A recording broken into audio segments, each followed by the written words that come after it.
This is Barry Zalma speaking for Claim School Incorporated's blog, Zalma on Insurance.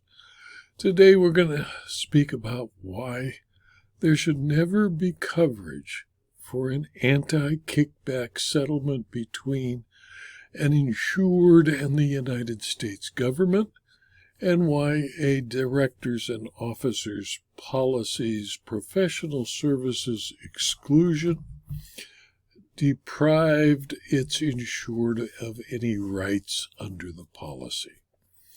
In Practice Fusion, Inc. versus Freedom Specialty Insurance Company et al., the California Court of Appeals on June 21, 2024, resolved the dispute between a group of insurers and Practice Fusion. The litigation arose as a result of efforts dealing with electronic health records, which is an electronic version of a patient's medical history as maintained by a healthcare provider.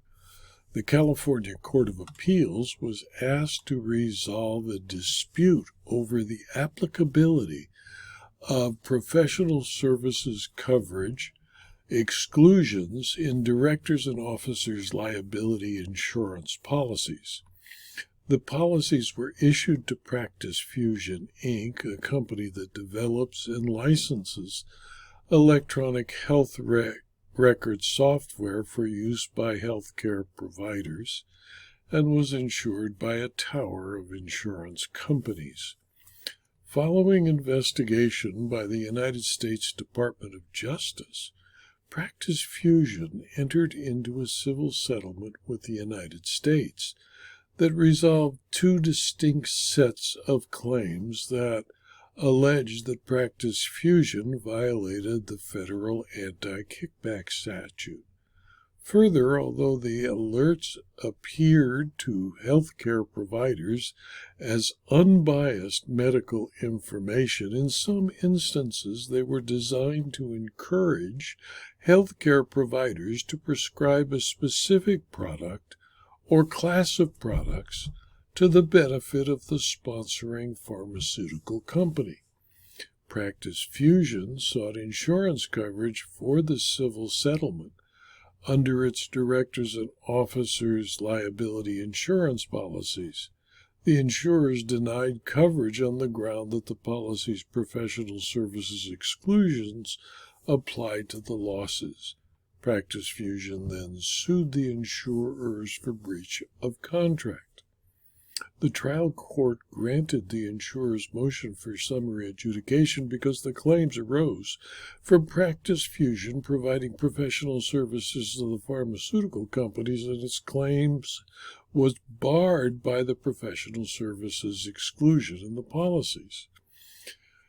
In January of 2020, Practice Fusion entered into a settlement with the United States government and agreed to pay $118,642,000 plus interest to the United States and participating states to resolve claims arising from investigation relating to Practice Fusion's electronic health records software.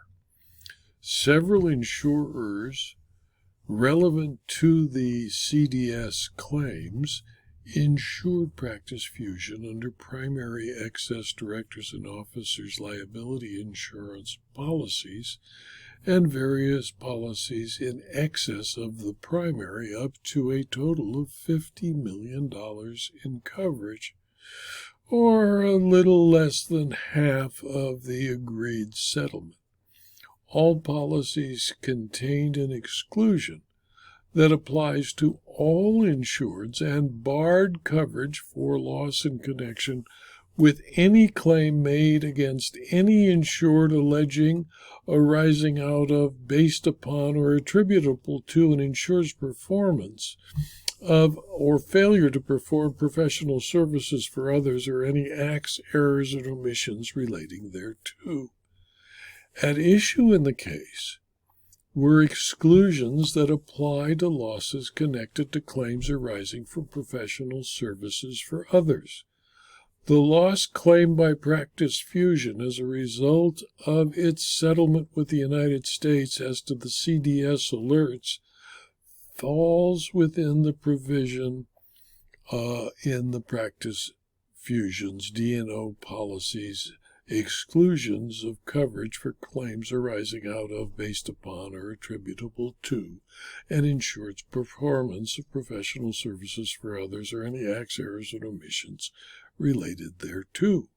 Practice Fusion conceded, in fact, it agreed to modify its software to include the CDS alerts which were targeted for particular patients with particular conditions based on selected guidelines.